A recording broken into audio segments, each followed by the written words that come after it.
नमस्कार, मैं doctor Kumar Madan Mohan, the Bihar teachers history makers HTBT, मेरा मोबाइल मेरी शिक्षा के प्लेटफॉर्म पर आप तमाम लोगों का हार्दिक स्वागत करता हूं। जैसा कि आप मुझसे पूर्व से परिचित हैं, मैं राजनीति विज्ञान विषय 9वीं वर्ग लेकर के बराबर उपस्थित होता रहा हूं। 9वीं वर्ग के विषय वस्तु के बाद आज से मैं 10वीं वर्ग के राजनीति विज्ञान विषय लेकर आपके पास उपस्थित हुआ हूं। तो बच्चों, तैयार हो जाइए राजनीति विज्ञान विषय के साथ अध्ययन करने में।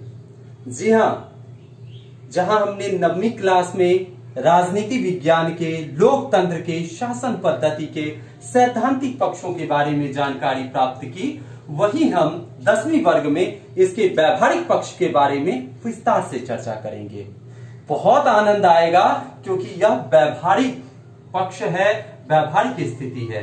यहाँ हम जान पाएंगे कि वास्तव में लोकतंत्र किस रूप में कार्य कर रहा है, यह शासन पद्धति किस तरीके से चल रहा है। तो इन चीजों को समझने के लिए हम कई उदाहरणों का प्रयोग करेंगे, कई गतिविधियां करेंगे, जिसके माध्यम से इस विषय वस्तु को हम ठीक से जान पाए। अब यह प्रश्न उठता है कि आप यह क्यों जानेंगे, क्योंकि सिद्धांत तो आपने पढ़ लिया है।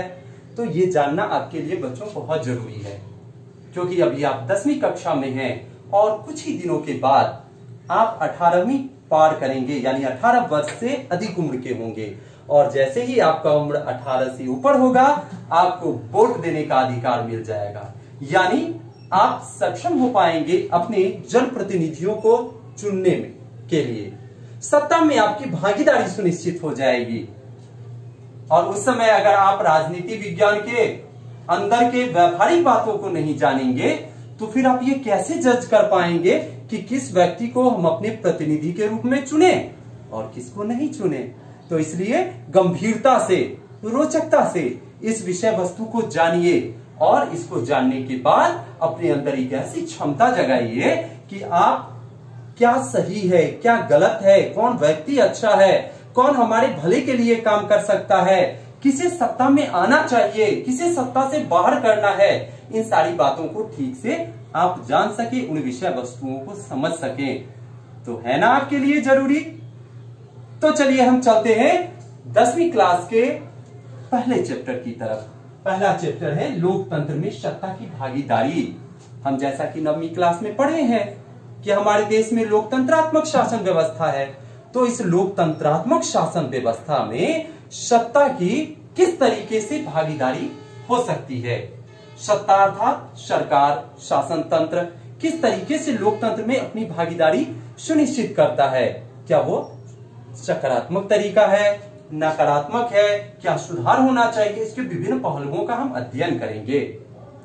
तो हम देखते हैं कि यहाँ सैद्धांतिक और व्यावहारिक आधार पर 9वीं और 10वीं के सिलेबस को बांटा गया है। इसका मतलब है कि दोनों में कुछ अंतर है, बिल्कुल है अंतर। लोकतंत्र में यह द्वंद्व की स्थिति बनी हुई है, और यह केवल हमारी भारत देश में ही नहीं है, विश्व के अनेक देशों में जहां लोकतंत्र है वहां भी द्वंद्व की स्थिति उसी तरह बनी हुई है जिस तरीके से भारत में बनी हुई है। इसीलिए इसको अलग अलग अध्ययन करना जरूरी माना गया है। जैसे हम कहते हैं कि लोकतंत्र समानता पर आधारित शासन पद्धति है, लेकिन यहाँ समानता तो है नहीं। यहाँ रंग के आधार पर विभेद है, धर्म के आधार पर विभेद है, जाति के आधार पर विभेद है, रीति रिवाज के आधार पर विभेद है, विभेदों से भरा हुआ है। तो इसलिए इन चीजों का हम थोड़ा विस्तार से अध्ययन करेंगे। जैसे हम देखते हैं, अमेरिका एक अच्छा लोकतंत्रात्मक देश है, लेकिन वहां श्वेत और अश्वेत के बीच विभेद है, लेकिन वो भी कहता है हम समानता पर आधारित शासन पद्धति है। दूसरी तरफ हम देखें आयरलैंड को, वहां भी कैथोलिक, प्रोटेस्टेंट, ईसाई धर्म के दो विंग, दोनों के बीच विभेद है। हम चले बेल्जियम की तरफ, जहां मार्टिन लूथर किंग जैसे महान शख्सियत हुए, वहां भी भाषा के आधार पर, वहां भी रंग के आधार पर भेदभाव है। हम बात करें श्रीलंका की, तो वहां मूल निवासी के आधार पर, जनसंख्या के आधार पर, भाषा के आधार पर विभेद है। फिर भी समानता पर आधारित लोकतंत्र वहां प्रचलित है। तो इसीलिए इस व्यावहारिक पक्ष को जानना हमारे लिए बहुत जरूरी है। और हम भारत की बात करें तो भारत में अनेकता में एकता है। यहाँ तो अनेकता कई स्तर पर है, रंग के आधार पर, क्षेत्रीयता के आधार पर, वंश गोत्र के आधार पर, संप्रदाय के आधार पर और भी अनेक आधार पर। तो इन विविधताओं को हम लोकतंत्र का बाधक बनने से कैसे रोकें, या सत्ता किस तरह से इन्हें बाधक बनने से रोकती है या इसका प्रयोग अपने राजनीतिक हितों के लिए करती है, उसके बारे में हम विस्तार से चर्चा करेंगे। तो बड़ा ही रोमांचक यह विषय वस्तु होगा, जहां हम अध्ययन करेंगे कि लोकतंत्र में द्वंद्व कैसा है, सामाजिक विभेदों की उत्पत्ति हुई कैसे, क्या इसे समाप्त किया जा सकता है, इसे कैसे कंट्रोल किया जा सकता है, उस पर हम बात करेंगे। फिर अगला बिंदु हमारा होगा सामाजिक विभेद और सामाजिक विभाजन में अंतर क्या है। फिर हम देखेंगे विभेद में तालमेल कैसे बैठता है, इसके लिए संघर्ष कैसे होता है, उसको रोका कैसे जा सकता है।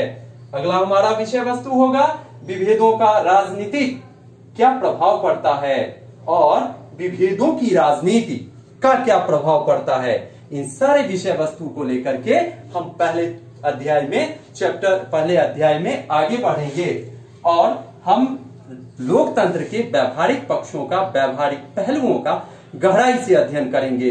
तो ये पूरी तरह से तैयार हो जाइए, क्योंकि आपको इस देश का एक प्रतिष्ठित नागरिक बनना है, एक अच्छा नागरिक बनना है, क्योंकि शिक्षा का यही तो उद्देश्य है। तो एक अच्छा नागरिक बनने के लिए आप इन चीजों के व्यावहारिक पक्षों को गहराई से सीख लें, जान लें और जो भी जिज्ञासा आती है उसे रखें। उन जिज्ञासाओं की पूर्ति करते हुए हम लोकतंत्र के सजग प्रहरी बनने में सक्षम हो पाएंगे। धन्यवाद।